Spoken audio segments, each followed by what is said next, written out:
జగన్ రెడ్డి గారి ఆధ్వర్యంలో వైఎస్ఆర్సీపీ వార్ 2కి యునానిమస్గా సపోర్టు చేయడం వల్లే వార్ 2కు ఫస్ట్ డే నెగిటివ్ టాక్ వచ్చిందనే వార్తలు వినిపిస్తున్నాయి. తన పార్టీని తానే కాపాడుకోలేక ప్రజల మద్దతును పూర్తిగా కోల్పోయి గత జనరల్ ఎలక్షన్స్ లో తన పార్టీని కేవలం 11 ఎమ్మెల్యే స్థానాలకు మాత్రమే పరిమితం చేసుకున్న జగన్ రెడ్డి సపోర్టు ఇస్తే ఏ సినిమా గత అయినా సరే ఇంతే అని అంటున్నారు రాజకీయ విశ్లేషకులు. వివరాల్లోకి వెళదాం.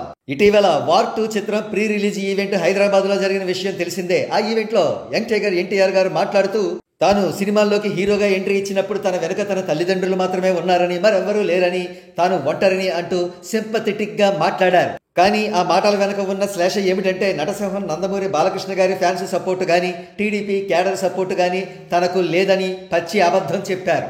సినిమా ఈవెంట్లలో రాజకీయాలు వద్దురా బాబు అంటూ ఎప్పుడూ గింజుకు చచ్చే వైఎస్ఆర్సీపీకి ఈసారి మాత్రం ఎన్టీఆర్ గారి రాజకీయ మాటలు చాలా బాగా నచ్చాయి.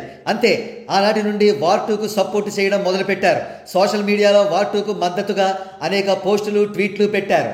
ఈ విధంగా వార్ 2కు సపోర్టు ఇవ్వడం ద్వారా కూటమి ప్రభుత్వానికి పెద్ద దెబ్బే పడుతుందని అనుకుని అడ్డంగా దెబ్బైపోయారు. మరో ప్రక్క ఒక చచ్చిపోయిన పార్టీ మరొక సినిమాను చంపేద్దామని ప్రయత్నించడం ఏమిటి అంటూ మూవీ లవర్స్ మండిపడుతున్నారు.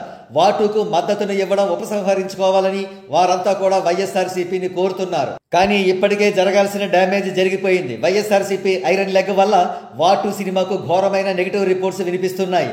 చూద్దాం ముందు ముందు ఏం జరగనుందో, వార్ 2 చిత్రం ఎంతవరకు వెళ్లనుందో.